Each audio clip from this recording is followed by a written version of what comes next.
अस्सलाम वालेकुम दोस्तों, मेरा नाम है अजीम और आप देख रहे हैं मिस्टर इंजीनियर यूट्यूब चैनल। आज की इस वीडियो में हम रिव्यू करने वाले हैं इस स्मॉल साइज़ के ब्लोअर की। इस वीडियो में हम ये देखेंगे कि ये ब्लोअर प्योर कॉपर वाइंडिंग में है, इसकी क्वालिटी कैसी है, ये चलने में कैसा है, इसका एयर थ्रो कैसा है और इसके क्या क्या फ़ायदे हैं। तो दोस्तों वीडियो को शुरू करने से पहले हमेशा की तरह आप दोस्तों से दो ही रिक्वेस्ट हैं। एक तो आपने इस वीडियो को लाइक ज़रूर कर देना है ताकि हमारी हौसला अफजाई हो सके, और दूसरा इस वीडियो को एंड तक ज़रूर देखिएगा ताकि आपको इस ब्लोअर की समझ आ सके। तो दोस्तों चलिए शुरू करते हैं। जी तो दोस्तों, जैसा कि आप लोग यहाँ पर देख सकते हैं कि हमारे हाथ में इस वक्त एक छोटा सा ब्लोअर है। सबसे पहले इसकी ओवरऑल लुक चेक कर लेते हैं। यहाँ पर आप लोगों को पावर का ऑन ऑफ वाला बटन देखने को मिल जाता है। ये इसका आउटर यूनिट है जहाँ से हवा ये बाहर की तरफ फेंकता है। यहाँ पर इसका मॉडल नंबर लिखा हुआ है और ये लिखा हुआ है कि ये मैक्सिमम 200 वाट की कंजम्पशन करता है। हमने ये भी चेक करना है कि आया ये कितने वाट की कंजम्पशन करता है। अगर बात की जाए इसकी वायर की लेंथ की तो तकरीबन 1 मीटर इस वायर की लेंथ है। इसके अलावा आप लोगों को इसके साथ ये नोजल देखने को मिलती है जिनको इस्तेमाल करके आप किसी भी बोर्ड के अंदर से सफाई उसकी कर सकते हैं, उसके अंदर से डस्ट को रिमूव कर सकते हैं। अभी दोस्तों बात कर लेते हैं इस ब्लोअर की प्राइस कितनी है और ये मिलेगा कहाँ से। इस ब्लोअर की प्राइस 999 रुपये है। आप अगर पाकिस्तान के किसी भी शहर में रहते हैं, हम फ्री डिलीवरी के साथ आपको ये 999 रुपये में पहुंच दे सकते हैं। ये लिमिटेड स्टॉक है, ये लॉट का स्टॉक आया है। अगर आपको चाहिए तो डिस्प्ले के ऊपर जो नंबर दिया गया है यहाँ पर कांटेक्ट करके आप इसे मंगवा सकते हैं। अभी यहाँ पर हम इसकी फिटिंग कर लेते हैं ताकि इसको चेक किया जा सके कि किस तरीके से ये काम करता है, इसका एयर थ्रो कैसा है।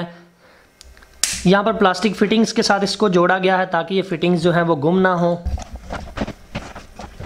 इसको भी हमने यहाँ पर फिट कर दिया है। इसके अलावा अगर आप किसी बोर्ड के अंदर से सफाई करना चाहते हैं तो इस वाली नोजल को लगाकर आप इस तरह से सफाई कर सकते हैं। इसको भी आप यहीं पर लगा सकते हैं। ये वाली जो आप लोगों को फिटिंग नजर आ रही है इसको आप यहाँ पर लगाकर अभी दोस्तों हमने ये चेक करना है कि ये ब्लोअर मैक्सिमम कितने वाट कंजम्पशन करती है, मतलब जब इसको हम ऑन करते हैं तो कितने वाट कंज्यूम करती है। मैंने यहाँ पर इसे इस इन्वर्टर के ऊपर कनेक्ट कर दिया है ताकि हम इसके वाट का पता चला सकें कि मैक्सिमम कितने वाट कंज्यूम करेगी। इस साइड से मैं इस ब्लोअर को ऑन कर देता हूँ। आप लोग यहाँ पर देख सकते हैं कि अभी ये 124 वाट की कंजम्पशन कर रहा है। दोस्तों आप लोगों ने देखा कि अभी ये 124 वाट की कंजम्पशन कर रहा था, जिसका मतलब ये है कि ये बिल्कुल मामूली से वाटेज हैं। इसे आप चाहे किसी भी मिनी इन्वर्टर के ऊपर भी इस्तेमाल कर सकते हैं, ये उसके ऊपर भी आपको अच्छा रिजल्ट देगा। अभी क्यों ना यहाँ पर बात करी जाए इसके एयर थ्रो की, तो मैं इसको तकरीबन 1 मीटर दूर से इसके ऊपर हवा मारता हूँ इन कागज़ के टुकड़ों के ऊपर, तो देखते हैं। आप लोग यहाँ पर देख सकते हैं कि ये बिल्कुल अच्छी तरह से काम कर रहा है।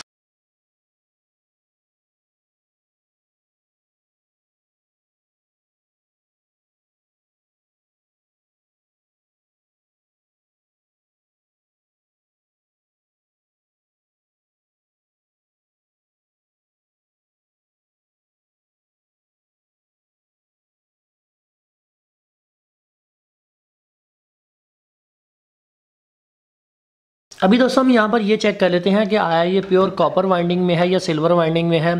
सो यहाँ पर जितने भी स्क्रूज लगे हुए हैं मैं इनको खोल लेता हूँ। अभी आप लोग यहाँ पर देख सकते हैं कि इसके अंदर इन्होंने एक एसी मोटर लगाई हुई है जिसकी ये साइड जो है वो स्टेटर है और इसके अंदर एक राउटर है। जिस तरह की एक सिलाई मशीन के अंदर राउटर और स्टेटर होता है, बिल्कुल ये वैसे ही है। अगर आपने ये चेक करना हो कि किसी भी मोटर की वाइंडिंग जो है वो प्योर कॉपर है या सिल्वर वाइंडिंग है, तो उसकी ये जो बाहर वाली जो स्टेटर वाइंडिंग है इसमें से किसी भी एक तार को थोड़ा सा साइड पर कर लें। किसी भी पेपर कटर या इस स्क्रू ड्राइवर की मदद से हल्का सा आपने इसको खरोच लेना है ताकि ये चेक किया जा सके कि ये कॉपर है या सिल्वर है। अभी दोस्तों आप लोग यहाँ पर देख सकते हैं कि हमने इसे यहाँ से इसकी एक वायर को अच्छी तरह से खरोचा है, तो यहाँ पर मुझे ये नीचे से अनफॉर्चुनेटली सिल्वर कलर की इसकी वाइंडिंग नज़र आई है।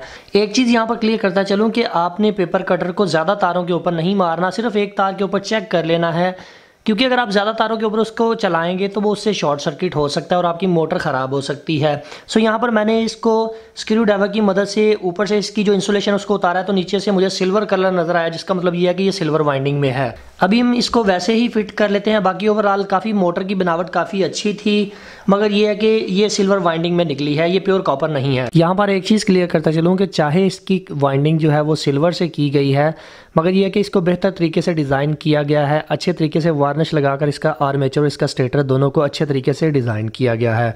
एक चीज़ और बताता चलूँ कि चाइना से जितने भी छोटे साइज़ के ट्रांसफार्मर आ रहे हैं जो 1 एम्पीयर 2 एम्पीयर, उन सब में यही वाइंडिंग का इस्तेमाल किया जा रहा है। सो फाइनली दोस्तों आज की वीडियो यहीं तक की। उम्मीद करते हैं आप दोस्तों को पसंद आई है। अगर आप लोगों को आज की वीडियो पसंद आई है तो काइंडली इस वीडियो को लाइक ज़रूर कर दीजिएगा। इस वीडियो को लेकर आपके जहन में कोई भी किसी किस्म का सवाल है तो आप कमेंट सेक्शन में ज़रूर पूछिएगा। अपना बहुत सा ख्याल रखिएगा, अपनी दुआ में याद रखिएगा। अल्लाह हाफिज़। पाकिस्तान जिंदाबाद।